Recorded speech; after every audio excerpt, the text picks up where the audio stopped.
Sessions. And today we have the Jimmy Swagg. How are you doing today? Woo! I'm here in the flesh. I'm doing great. I'm excited to be here. I've been looking forward to it, honestly, since you told me about it. So I'm excited. Well, I'm to be here. glad. Yeah. All right. So I guess we'll just go ahead and get right into it. Yeah, let's so do it. How did you get started in music? It's one of those things that I literally was born doing. My dad was a musician, but my mom has literally cassette tapes of me beating pots and pans and singing. And so it's just something that I was just born always doing. And then once I got a little bit of age, because really I grew up in church, so that was really my real live music introduction. Yeah. And my dad, who plays trombone, was part of the band there at church.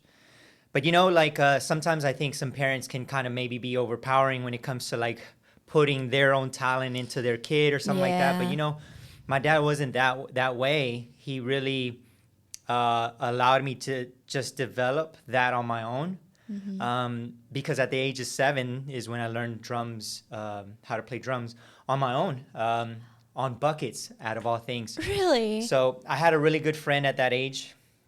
And the church we went to had, as a lot of churches do, especially the more kind of Baptist or Pentecostal or things like that. Yeah. Musicians, for the most part, are phenomenal. So same thing in our church. So me and this friend, we would be glued to the drums every service, just watching. And every chance we'd get, we were always trying to mimic, until one day I remember his mom would take care of me as a kid sometimes, because during that time period, my mom was working a little bit. And so one morning I came and he was so excited. He's like, "You'll never guess what I built." We're little kids, and I remember all of this so vividly. And he takes me to his backyard, and it was as if he had bought a new drum set. That's how excited I was. But he built the whole drum set with buckets. So the snare, the hi-hat was this little block, and then the toms, buckets. The only thing was we had to wait till 9 or 10 to not disturb the neighbors. But we would literally sit there and we would remember church songs, okay, let's do this one. Pablo, is the name of one of the guys that would play. He was one of our favorites. So what does Pablo do here? What does he do there? And literally, just by memory, we'd recall the songs, and then we would start learning. And that's how I learned my coordination, foot and rhythm. And so then I took it to church, because after services, they would sometimes let the kids, obviously, if they knew what they were doing, on the instruments, which was pretty cool. And I wanted to hop on the drums, but I was so nervous and really shy, but I wanted to so bad. And my dad, I think he just saw that one day, because he approached me, because I didn't have the courage yet to say, I'm gonna jump in next, because it literally felt like an event for us kids. There was a bunch, and there were some amazing, talented kids already. And so everybody would gather on the stage, all the kids and some teenagers, and to jam. And I'm like, man, I didn't want to make a fool of myself, but at the same time, I wanted to do it. So my dad, one day after service, he grabs me and catches me off guard, and he's like, "Do you want to hop on the drums?" I was like, "Yeah." He's like, "Well, let's go." Takes me, and I sit on the drums, and I just start playing, and it was such a great feeling. Later on, he would go on to buy me my first drum set not long after that. Oh, my gosh. And we set it up, because I grew up very humbly. And so, we had, this very little kind of laundromat space in the back where I squeezed my drum set. It was right next to our room. Me and my brother shared a room. But now thinking about it, man, how crazy were my parents? Because I know I was beating those drums, man.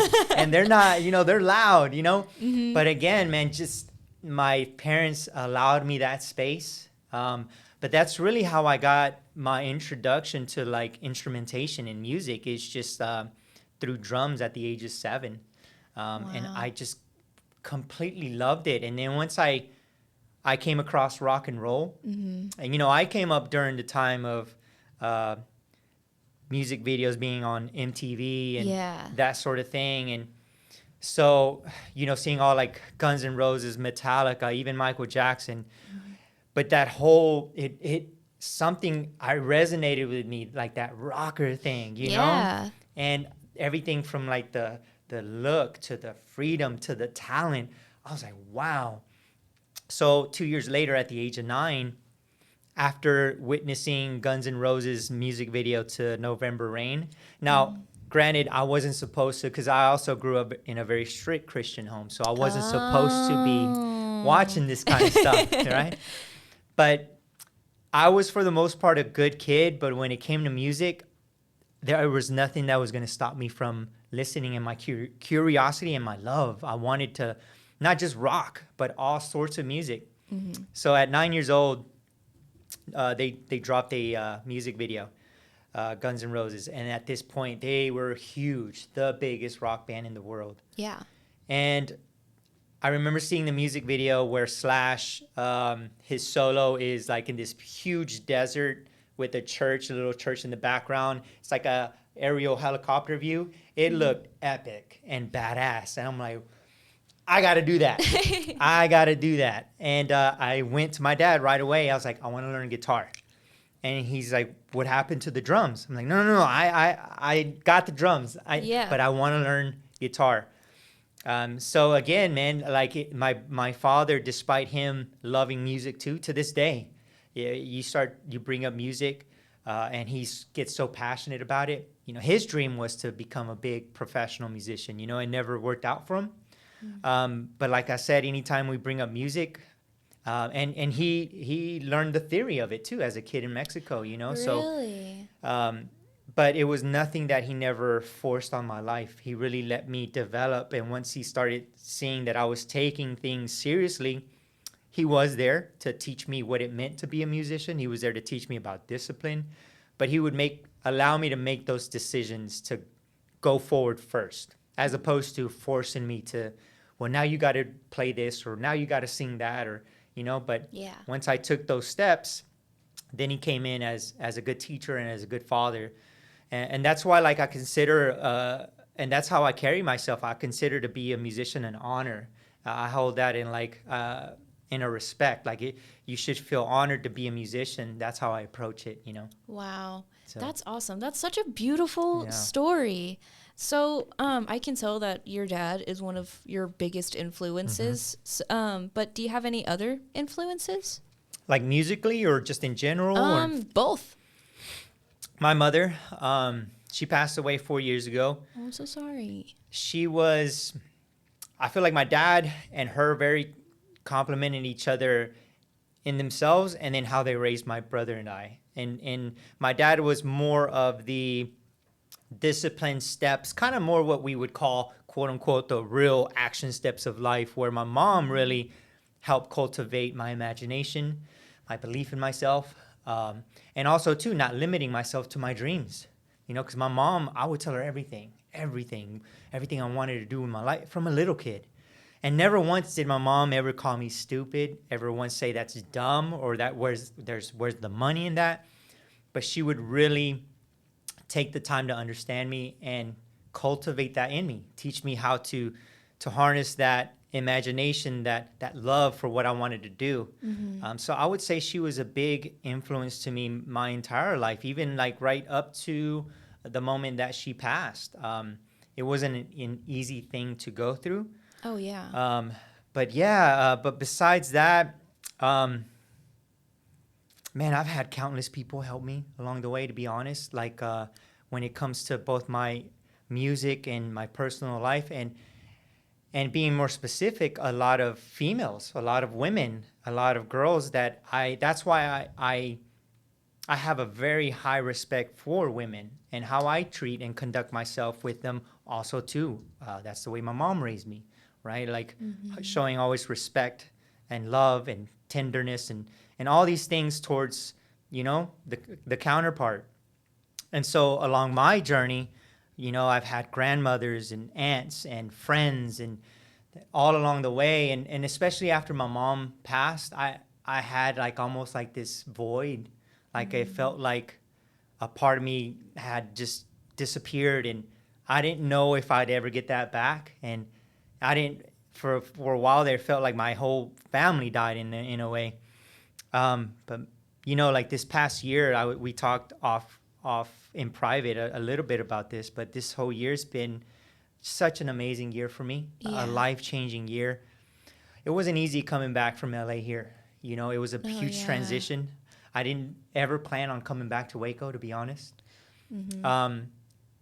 But I knew what I felt in my heart. And the same thing that, again, going back, that's how my parents raised me. They really taught me how to learn to listen to that inner voice and my instincts, how to trust that and follow through with that. And that's really what's taken me to successes. It's not that sometimes things look impossible when you feel calling to do something. You're like, whoa, how am I going to do that? Yeah. And sometimes that fear builds so much that we don't do it, right? Yeah. So, but it's just overcoming that. So anyways, going back to earlier in the year, I had a trip to Mexico. And I hadn't gone to Mexico in like 12 years. And we used to go pretty often. And we come from a very small, in Spanish call it a rancho, like a small village. Yeah. So going back there with one of my aunts, who I really hung out with the entire trip, it felt like she was really good friends with my mother. She's my dad's sister. It felt like she embodied my mother the entire trip. And it was so helpful to me. I felt like so loved, and she reminded me, no, I do have family that loves me. I do have family that's been looking at what I'm doing and proud of me.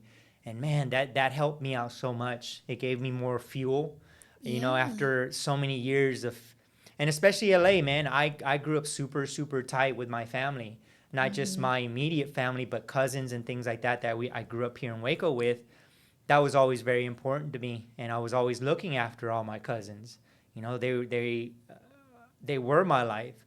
So after moving to Los Angeles and going through all the hardships and things like that, especially after my mother passed, man, that loneliness would hit hard sometimes because I didn't have family. And I had a few friends, but it's different. I'm not knocking LA. I love it, but it's a different mentality when it comes to that. And friendship is not really at the top of priority a lot of the times out there, so it's more of like a give and take. What can you do for me? And then after it's done, boom. It's not, I really don't care about what you're going on in your personal life. Cool. Yeah. It's all business. Yeah. Yeah. Man. Okay. That sounds like it kind of sucks a little bit. It kind of does. I mean, it sounds, like you just said, it sounds like it gets incredibly lonely over there. And, someone once told me cliches are cliches for a reason, meaning because they're true. And I experienced a lot of that stuff out there with the whole rock and roll and rock star stuff, and I learned a lot, though. I really did. And again, it's because I have kept pursuing my goals and what I believe in myself to do. So even in that, though, I would say because the mentality I kept, sometimes it sucked, but for the most part, though, I would have at least one or two people in my life out there that I could count on, So I always tell people, like, just you do have to be mentally strong, and then don't let yourself deviate from who you are in your heart, because if not, you can easily be swayed, especially when success starts to come, right? And all these things, and then you're swayed to do this and that. And if you're not mature enough to understand yourself, you're going to start to float out in these things that aren't you. And it could get very tricky, and you could get lost, in all of this. Yeah. I mean, I've heard so many stories of just, I guess an artist that was like, oh, I'm going to move to LA when I'm 18. Yeah. And I'm going to be a superstar. And they do, but they sign their life away. Yeah. And they just are a robot music making machine. Yeah. And that's all they are. Then they get burnt out. Yeah. And because, this is a tough business, man. It really is. And if you don't surround yourself with your tribe, with good people, I think it just makes it that much harder. But, thankfully, every step of the way, that's who I am, though. Wherever I go, like, I'm always looking to build around me, build those around me, build a community, build a tribe around me, because I know I need help, sometimes, and so I want to be that help to others so that we can continue, even in like the gym. That's why I've always loved the gym. Some of my best relationships and friends have come from the gym, and sometimes I think people get intimidated by that environment, but really it's everybody in there is because they're wanting to get better. They're going because there's something that triggered them to say, I want to be better. Yeah. And there's something to be admired about that, because we all do, right? We all want to be better in life and succeed in life and feel like we're overcoming our fears and overcoming these things. And the gym taught me a lot of those things too.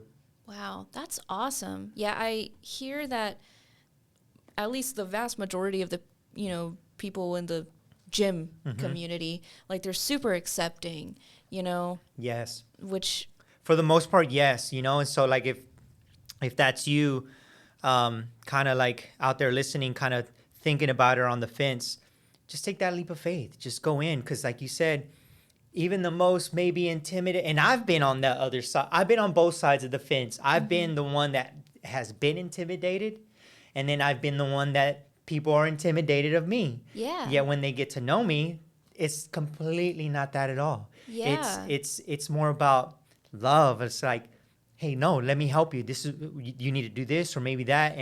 And if you just open yourself up and overcome that fear, you'll see, oh, these people, they're like me too. Like they want to see me do good too, Yeah, of course. All right. So was there like a specific moment when you knew you wanted to do music as like a career? So there was, my life is very unique in that aspect, because even though I had like this sort of dream that I never really vocalized as a kid, like you said, I just was always in love with music. And especially when I came to the rock and roll genre, I was like, wow, I wanted to do that. I never really put that seriously in the spotlight as a kid and as a teenager, because there just wasn't anything here in Waco. There wasn't anything for me to like get involved. There wasn't a scene. There wasn't bands. My only outlet was church. And I knew, though, I wanted to get out. I wanted to get out of here, and I wanted to be something great. And for me, I felt like the best avenue was either going to be academically or through sports. And so those are the areas where I really focused on. Even though I kept myself in church and, of course, at home and being a fan, but I didn't have any hopes of that until I was 18, right before I graduated high school. A lot of us younger teenagers at church decided to put, along with the pastor's kid, a band together and throw like a youth service thing, but like our way, like our music kind of thing. And that was my only way of quote unquote performing at that time. I would just play a little bit at church. But for the most part, I've always enjoyed being in front of people. It never really has intimidated me. And it's never even really been an ego thing. It was always more of like, I just always felt like I had something to give, and I loved it, and that's what kept drawing me back to it. So at 18, like we did this service, and it was such a good turnout that the pastor then asked us to do our whole set that Sunday night for the rest of the church. And it was such a cool experience, and I was so fired up that afterwards I told everybody in the band, I was like, we need to do this for real. Like, we should do this for real. There's something here. But nobody took me serious. I think I was the youngest one because I was 18 and everyone else ranged between 18 and 23. I think I was the youngest one out of the whole gang there. So I didn't get taken seriously. So that kind of let me down a little bit, and I let it go. I would go on to live my life after that. And then I actually left music for a time period. Once I got into college and started pursuing other things. But it wasn't until I got married with my ex-wife. She was involved in music too, her whole life as a girl, and as singing as a little girl. And I had always believed in her since we met as young teenagers too. So when we went on to get married, she had just finished the music program at MCC. And oh, really? That's so cool. I'm doing the same thing. Yeah. So she was adamant. She's like, I want to get my career started. I was like, okay, cool. Well, get it started. She's like, no, but I need your help. I was like, oh no. Because at this point I hadn't even touched the guitar or done nothing in like 2 years. Oh, okay. And I was in bodybuilding mode. I was living a different life now. I looked different. And I was like, I don't even know if I have the stamina to play right anymore. And I don't know that I want to play. So she just kept bugging me. To be honest, she kept bugging me, like, let's do this open mic and blah, blah. Back then, it was called Beatniks, I think. And that little coffee shop was on Lakeshore, kind of near MCC campus. Oh, cool. And man, oh my God, I forget his name, but they were very instrumental at that time, man. That's one of the only spots for a while that started cultivating kind of the music scene here. But she bugged me into it. I finally said, okay, just so she could leave me alone. I was like, fine. Not knowing that decision would change my life. Because after I started doing that, then slowly I just kept on going with her. And mainly at the time, we were just doing Christian contemporary music and like youth group stuff, Christian event stuff, you know? Mm-hmm. And I was okay with that because my thought was, I'll help her kind of get going. She'll get her band, and then she'll be good to go. Yeah. You know, but I wanted to be supportive. So, but man, I didn't anticipate falling in love with music again, you know? And so we did that for 2 years. And then 2 years after that, Michael Jackson died. So for me, Michael Jackson was one of the first recollections of my memory of a sort of cultural pop thing of music that I can remember that impacted me, where I saw that and I was like, I can do that. I want to do that. Yeah, I was just so like, wow, like that's what I want to do. So when he passed away, I can't describe it, but something in me, it's like I felt it change. And it's like the door, I completely opened it to my heart for music after that. And I remember not long after that, I came to my ex-wife. I was like, hey, why aren't we doing our own music? We should be writing our own music. And so I went and wrote my first song, you know, for us. And then it just, not even a year after that, we formed officially our first rock band called Beautiful Disturbance. And then that's what then led on to the rest of the journey. Wow, that's awesome. So what does your usual songwriting process look like? You know, songwriting for me actually is very easy. Really? And especially now, I'd say since I really it was my move to LA because I did have some mentors. I always look for mentorship in whatever area I want to go into. I'm like, who's the best in this area? Or who's the champion? And I go and I ask for help. Like, what do I need to do? How do I do this? How can I get better? So I had one to this day.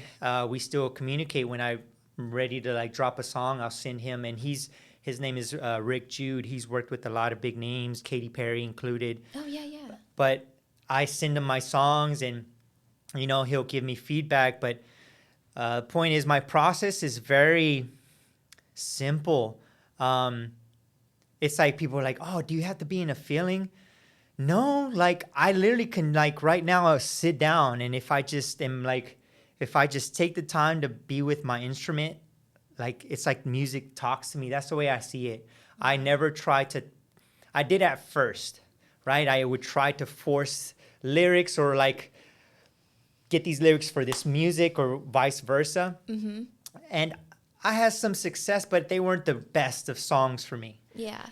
But now it's a little more organically natural, where when I sit down, I just start noodling around. And I think it's confidence too. I think, again, it goes to, I have the utmost respect for music because I've experienced some very supernatural things that music is beyond this world and what we comprehend. That's why I think it's an honor to be able to be a channel to deliver this. So like I approach it that way, and I'll start noodling on something. In the moment I feel it can be a note. I feel it. I just stay there. And then my mindset is, let the music tell me what it is. And usually for me, songs are like a movie in my head. I always write that way. If I don't see that movie in my head, it doesn't resonate with me. Like I have to tell you a story. Like that means everything to me. So when I sit down and start to write, sometimes it's real life of my life. Sometimes I'll create a character.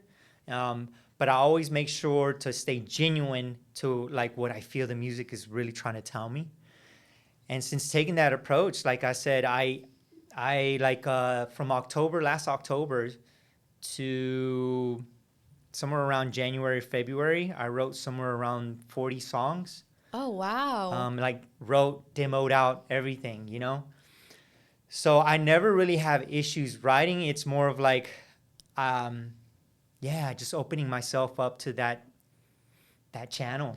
Yeah, that kind of reminds me, I don't know what sculptor or artist this was, but they said something like, I have this big block of marble or whatever, and I see the art I'm going to make. Yes. It's not up to me. It's what, I guess in your case, what the music wants me to make. And I think that's super, super cool.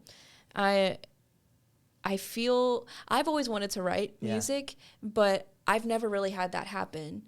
But I really think my place is, I guess, doing what I am doing now, helping out musicians and, being in the music industry. And it happens, man. For everybody's different. But, I always say throw yourself to the process, because even though I'm at this point now, I had to go through the other stuff, though, of, okay, learning what is a song structure. Okay, learning how do I write a verse and a chorus? What's a melody? And even commercially, what's a pop song? What sells? What doesn't? So it's like, yes, if you really want to become a great songwriter, you got to throw yourself to the process of all of it. Because now, with all the training, you could say, and all my experience, that's what plays into it being so easy for me now, because I've been writing songs now, like officially writing songs, oh my gosh, 10, 11, 12, 13, 14, about 15 years. Wow. So, and it's not like I'll go stretches of, no, like I'm constantly on my craft. I'm constantly practicing. I'm constantly writing. And like I said, from all of those songs that I wrote, I think maybe I took one that I've dropped. So it's like, you have to lose like this fear of, and I think sometimes it gets hard in our line of work when it comes to business, right? Because now we're talking about money. Now we're talking about bills. Now we're talking about, man, this is my livelihood. But that's where it's like the ultimate professional. That's what I've always wanted to become. The ultimate professional in this music. To say, I'm going to throw myself to my craft and my skills and really develop them, really sharpen myself to find out who I am. Because that's how you're going to find out who you are as a writer or as a singer. You got to go through those uncomfortable points, or when you write a sucky song or something that completely tanks, or that performance was terrible. It's okay. Continue to throw yourself to the process. Yeah. To the process, Of course. So, can you walk us through the creation of one of your favorite songs that you've written? Yeah. So I'm actually about to drop a song called Alabama at the end of September. Ooh. It's a different kind of vibe song that I've done, and this song has a lot of history. I actually first wrote it in 2016, and this was very memorable. It's a ballad. It's a love song. I, for the most part, like to write in private. Songwriting for me, I feel so vulnerable when I write. I'm not really the kind of guy that I'm gonna go to the studio and I'm gonna write and I don't feel that comfortable that way, because the way that I write, I feel like I rip myself open. All my strengths, all my weaknesses, all the imperfections, all the good, all the bad is there. But that's where I need to be to get the genuine. And so for the most part, I always write alone. So I can get myself in that mode. Sometimes I'm super amped and excited, and sometimes I'll make myself cry over what I'm writing. And so with that song, it was November of 2016, and it was getting close to Thanksgiving. And I was feeling this sense of longing for my friends and family out here, and a sense of like what I wanted to do with my future and my life and with music and where I was at that moment. And I really wanted to write something that meant something good. So I sat down that evening and I just started lighting up candles in the apartment, turned off all the lights, and I just started thinking. Sometimes a lot of my writing at the beginning is a lot of nothing, like me just sitting there in silence and just thinking, just playing these movies in my head of what comes, what inspiration, following that trail until something resonates that I feel it, because I have to feel it. I have to feel it. And so what came to mind during that time, that night, was the song Sweet Home Alabama. And I don't know why it came to mind, but I was like, man, that's such a great song. Like like almost everybody knows that song. And then I thought about love, and instantly I had it. I was like, a love that is forever. What is that? A love that is more than a song. A love that is more than a moment, that is more than a material thing. And so the reason that I called it Alabama was because the chorus says, I don't want to be your Alabama. I don't want to be your Valentine. Take me back to a place called home, meaning I want to be more than a hit song for you, more than a moment. I want more than just a holiday. Like, I want us to be forever. Wow. But for me to get to that place, again, it's just I have, for the most part, I have to be in private. And I like it that way, and when I do have to collaborate with others, I'll go through that process on my own, so that when I meet up with whoever, like, I got a sense of general idea of, okay, what we're doing. Like, and I have collaborated with other people from scratch, but if I have my way of choosing, that's my favorite, like just by myself. That's awesome. So, what's the story behind your latest album or single? So the latest one that I dropped, actually, let me continue on with this one, man, because of course. This is one that I feel like I was running away from for so long. Mm-hmm. I wrote it in 2016 when I was still with my ex-wife, and at that time, we had been in Los Angeles for 2 years. And we just started to really just explode and really grow. And things between us were on the rocks, was shaky. And we went on to record this song. And at the time, I had this yearning. I wanted to be more involved, but now singing-wise, with what we were doing. Because back then, I was involved of putting everything together, from the songwriting to the whole show, everything, but I wasn't singing. Mm-hmm. And I was okay with that, but during that time, I started to feel this desire, like I wanted to sing a little bit. I wanted to express myself that way. So with this song, I wrote it as like a duet, and we ended up recording it that way, but I was so nervous, and I could still feel my shyness, Mm-hmm. So we recorded it, and we actually put it out. Nothing really happened with it. And then when we eventually ended up breaking up, all the music that we had done together, especially that one, I just took it down. Mm-hmm. And I just forgot about that song, to be honest. So then we fast forward to right after my mom passed in 2020. Immediately, I knew what I was going to do. I knew how I was going to honor her. And I was going to be by my first album, which is Saint Mary. Mm-hmm. And it's one of my proudest moments musically, because it's not only dedicated to my mother, even the cover, it's an art representation of her. Oh, wow. Because I wanted something to memorialize her forever, even when I'm gone, Mm-hmm. So through the process of beginning that, now, granted, at this point now, we fast forward all these years. Now I've gotten to a point of my own singing and my own performances, and even my own development of my voice by vocal lessons and all these things, I had a better grasp of my talent and my skills. So I started working on my album, and for 2 years, for 2 years that I was going into the studio with my friend and producer, almost 2 years that it took to complete this project. Every time he's like, "Hey, bro, I really think you should recut the vocals to Alabama," because he'd also been a friend, and he knew me and my ex-wife before that too, and he was who we were recording with. Mm-hmm. So he was familiar with my story, where I was at, and my music. And he kept bugging me about re-recording Alabama. "Bro, you should really think about doing the vocals yourself." And every time I would hear it, to be honest, I wasn't happy ever with the vocal performance. It was such a, neither from, and nothing against my ex-wife, but neither mine nor hers, I felt like we didn't nail it. Like there's something missing, and I didn't really know what. So I never really liked that. And I was just like, it's something I didn't want to revisit anyways. Yeah. It was too painful for me.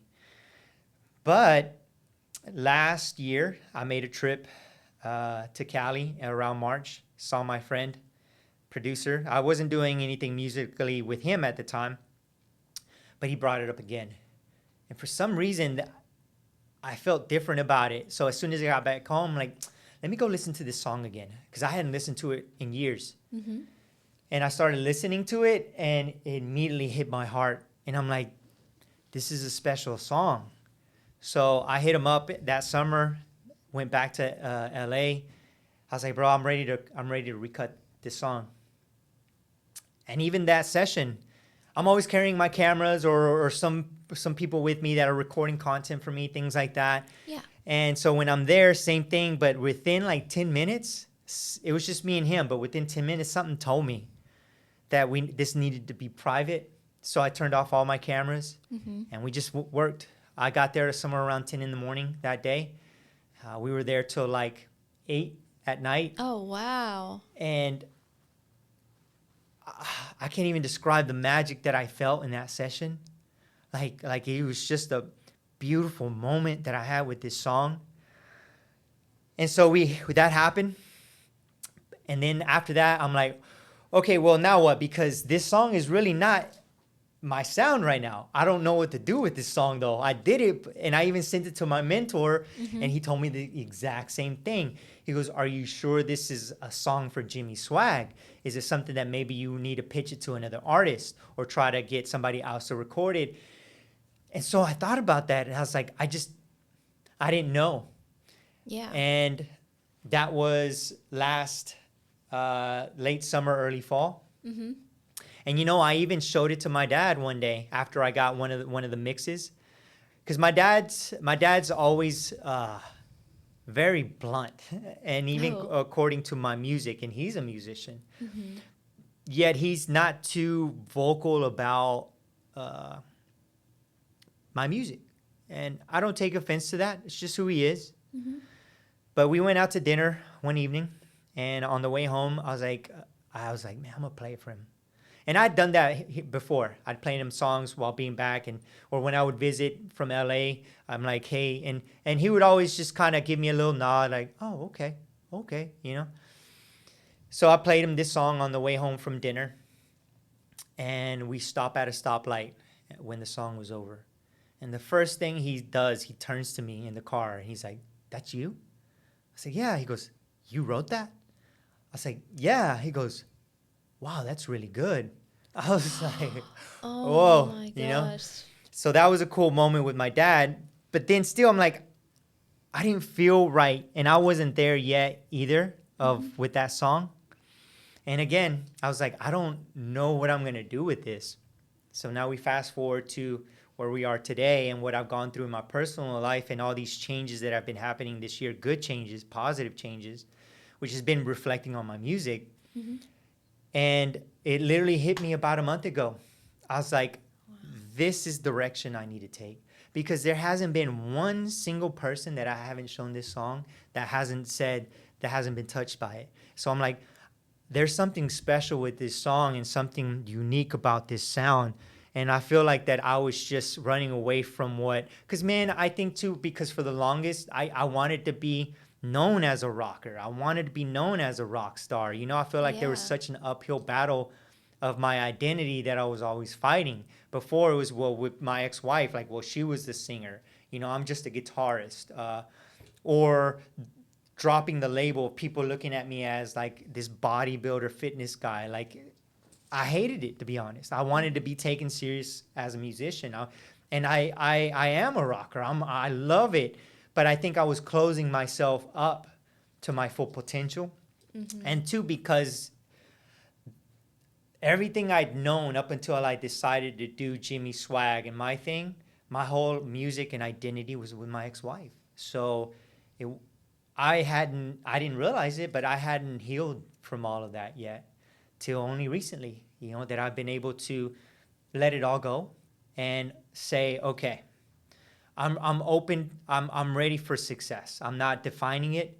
I know that I love writing, and again, going back to music, let the music tell me where to go. Mm-hmm. And going in this direction, I'm so pumped for what I'm about to do this last part of the year. Nice. So, let me see. What other question should I ask you? So you have your new song, and you said that was coming out in September? Yes, late September. Okay, I'm really excited for that. So, you know, you said you performed in LA and stuff like that. So do you have a favorite venue in LA? Yes, I do. The Whiskey A Go-Go. Whiskey A Go-Go. For many reasons. One, because of the history and me being a little rocker kid. I'm such a musical nerd, man.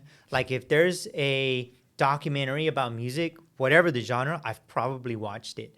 Like, I love just diving into all of music, man. So when it came to rock and roll, of course I knew all the popular clubs in Hollywood. And of course I did my research in the Viper Room and the Whiskey A Go-Go and all the bands, Motley Crue, even Eminem and Elton John and The Doors and so on of this place. I'm like, wow. Never once thinking I'd end up there. And it became, I would constantly perform and pack the place out. It was like my home there, as the Viper Room was too. But the Whiskey A Go-Go, because of the history and because I actually had success there, has meant a lot. That was always a very cool thing for me. Wow. So how do you usually prepare for a live show like that? So I take everything I do seriously. So once I book a show, I immediately get to work on developing the set so I can start practicing it. So I'll go into like this strict vocal mode, even to what I'm drinking, to what I'm smoking. I really don't smoke anything besides cannabis, but during this time period, I'll even cut that down, if not out at all. And I'll go back to like what I learned through my vocal lessons. I'll do my warm-ups, and then I'll go through and start rehearsing the songs vocally so I can get my voice ready for that. Mm-hmm. And then with the band, I'll start to we'll start practicing like a performance. So that way I know what I'm moving. That's how I find, okay, I'm going to say this here or breaks here. So it's a constant thing of me working on my songs in private and then with the band too. And then we treat it as a show. That's how I prepare. But once I really saw that I wasn't taking care of my voice correctly, and this came through just through vocal lessons that I really learned this, then I was like, okay, I don't compromise that on that anymore, you know, because I want to sound my best, you know, and I struggled for a long time with my own confidence in my voice. But now that I feel like I found my voice, and I had this aha moment of like, oh, this is what it means to use your belting voice, and this is how to use all of these things and how to maneuver my voice. That got me excited. I'm like, it's like getting, I don't know how, it's like going into like this super fast car like you didn't even know you had.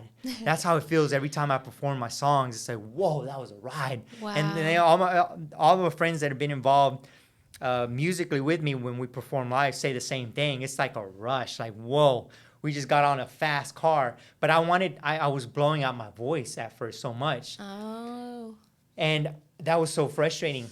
Yeah. So that's what then eventually led me, like, I got to do something about this because I need help and I don't know. And so that's what led me to vocal lessons. But yeah, now even the teas, before rehearsal, honey and teas, like chamomile. So I take very good care now of my voice as opposed to how I did at the beginning. Oh, that's really cool. I knew she graduated from MCC last semester, but anytime we would have a performance, she had this little bottle of honey with her, and she would just eat a little bit at a time.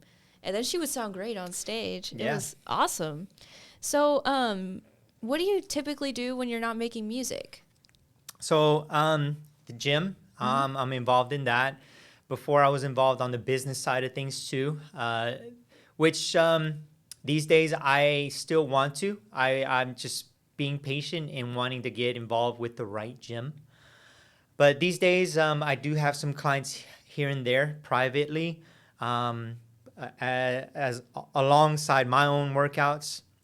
I've been getting more involved with my dad's concrete business too. Oh, wow. Since being home. So part of my days are that, part of my days is the gym. And really everything else that's, you say outside of music, well, besides that, that's 24/7 for me because I'm the one that really puts out all my major content. I'm the one that promotes myself. I'm the one that's networking and hitting up, whether it's clubs or even in your case with you or all these things like what's the next move, how do I maneuver. So that's a constant thing, so I'm always music is always there. Wow. Awesome. So what's something about you or your music that you wish more people knew? Man, that's a great question because I've been asking myself that for the longest. I just wanted, because for a while it was so frustrating that I just wanted to be heard. Yeah. And if I could sum it up to one statement, I would say, well, what's something that I would want people to know? How much I love, how much I desire for you to listen to me. And not even for ego, because I know that you're going to be blessed through it. If people would just give my music a chance, the music that I already have out there right now, and really go through like my catalog of what I have, I promise you're going to be surprised. And I think with the advent of social media and attention spans being so short now and so much info and stuff out there, even friends be like, oh, you could have the plate right there, the metaphorical food plate right there in front of them, but they won't eat it, right? Yeah. So if they would just take a bite, you realize, wow, this is good. So that's what I would want to have people know, that it's really love. I really love what I do, and I love what I do because I think of others, and that love is for others, and it's to impact like music impacted me in a great and positive way. That's awesome. I really like that you just want people to listen to your story and what you have to say. Yeah. And I feel like as a kind of smaller artist, that's something that you really, really want. Like this last episode, I spoke with Garrett Butler, another artist that we have signed, and he kind of said the same thing. Like, I just want people to hear me and what stories I have to tell. And I think that's really just incredible that a lot of these people kind of have the same and I think that that's us in general as humans, right? I consider everyone an artist because we're all creating. We want to create our own life in this world, and we all want to be seen. We all want to be heard. And I think that if we can remember that, and when we come across music, I think it'll resonate and it'll remind us, right? It'll remind us of this beautiful yet short life that we live, and to enjoy it, to enjoy art, to go discover new music, new artists, new restaurants, new people, new friendships. That's what it should be. Yeah, of course. So, if you could collaborate with any artist, dead or alive, who would it be? That's easy for me right now because I've been jamming to his new album, and I've been a fan of his for a while. But Post Malone, Yes, Post I've said this Malone. a lot. I feel like he's been a big inspiration because he's doing something where the music industry is shifting. You would never see an artist hop genres like this. Yeah, because he was, that big kind of rap artist. Yeah, and then it shifted a little more. You could tell it was a little more rock influence, and then this whole country. I'm gonna be honest. I've been listening to his new country album nonstop, and I don't listen to country, but it resonates so much, and he's just so good. Yes, like he can pull it off. But you're starting to see more artists like that too, like Jelly Roll. Oh yeah, Jelly Roll. Like even like MGK, Machine Gun Kelly, from rap to rock to a little bit of country, but doing it in a way that resonates, not just because it's commercial, but that wow, that's a great song. A great song is a great song, regardless of the genre. And I mean, I don't know a ton about Post Malone, but I do know that he is from Texas. He is. So I think it's really cool that he's kind of, going back to his roots. Yeah. From being, I think he said he was from Grapevine. Mm-hmm. And that's so close to, Fort Worth, which is a really big country music kind of hub. Yeah. I think that's super cool. And I know it. I'm gonna work with him one day. I know I'm gonna work with him one day. But to do so, that would be so amazing, just to be in a creative space of. I can't even imagine it, but I know it would be so much fun and such a thing, like a dream come true. Yes, that would be awesome. Mm-hmm. So my last question for you. So what advice would you give to new musicians that are just starting out? Take yourself seriously. If this is something that you want to do, really take the time to be with yourself, by yourself, to really understand why is it that this is something that resonates you. Because if you do decide to go down this route, it will be a challenging route. And if you decide even more to say that I want to make a living off of this, it's going to get even harder. So that's why it's important, from even before you take the journey, understand what is driving you to do this. Do you really love it? Is it something that really makes you come alive, that you feel like you can see yourself doing it already and doing it successfully? Because it's important that you get yourself to that point of an absolute love, regardless of what you're going to do. Because anything in this life you go at, it's going to get hard at certain points. Mm-hmm. But that's why that special ingredient is required, love. Whether that's even in relationships, right? It's that love that's going to take you through those problems, through those hardships. That's going to give you the ability to forgive yourself, to write the next song, to get back up. Mm-hmm. So I would say that, number one. Number two, look at wherever you're at, go find the best people that are doing this successfully.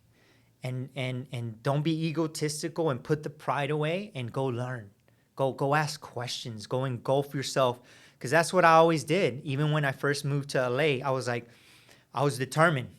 Who's the best here? Who can I learn from? And then go. Mm-hmm. Trust me, I've had people. I one time gave Neo my music, and he was just like, eh. So it's cool, but you got to put yourself out there. Yeah. You got to be willing. And why? Because I love it. And you can tell me no 1,000,000 times, I'm still going to go. Yeah. So I would say that, because when you have a humble heart and a heart willing to learn, you're going to that learning curve, and it's just going to be you're just going to exponentially grow. If you can do that. So I would say if you can do those things from the beginning, your growth is going to be amazing. Yeah. And I really, I guess, resonate with what you said about, you can tell me no 1,000,000 times about doing a certain thing. I've kind of learned that you can get somewhere if you just make that phone call, if you just send that email. That's how I started working here. Yeah. I wanted to learn from the best in our area, and I sent an email asking for an internship, and they got back to me and said, okay, you can intern here now. So I guess that's also my advice to a new musician. Just, jump in. Don't limit yourself. Going back to the whiskey thing. Yeah. My first time performing at the whiskey with my ex-wife, we performed to 3 people. Oh, wow. But I didn't care. I was like, once I was there, I was like, I'm going to have to play the Whiskey A Go-Go. I'm going to have to play the Viper Room. Same thing with the Viper Room. They started us out in the smaller room. We had a little bit of people. But again, don't limit yourself. If you have like a vision, a dream, don't doubt it and don't ignore it and cultivate it. Because remember, a dream is just, it's not, a dream will remain a dream until you put action behind it to make it real. But it has to start with that faith in yourself and belief, and always believe in yourself. That's another thing. Don't ever let anyone put you down when it comes to your goals and your dreams. It should be the other way around. If people around you are putting you down, are doubting, then I think you seriously need to reconsider who you're hanging around with. You want to be around people that want to see you win. You want to be around great mentors, and you have the ability to do that. That's on you to develop your life and those around you. Don't fall into the illusion that how it is it's how it's going to be, or oh my God, I need these people. No, like all you need is yourself, and then you can take that to create the world that you want to create. Well, that's awesome. And I really appreciate you coming and telling everybody all of your awesome stories. Yeah. All right. Well, do you have any other final thoughts? Final thoughts. I'm just thankful. I'm thankful for everything that God is doing in my life. I'm thankful for you for having me on in this partnership that we're embarking on. I'm super excited. Yes. I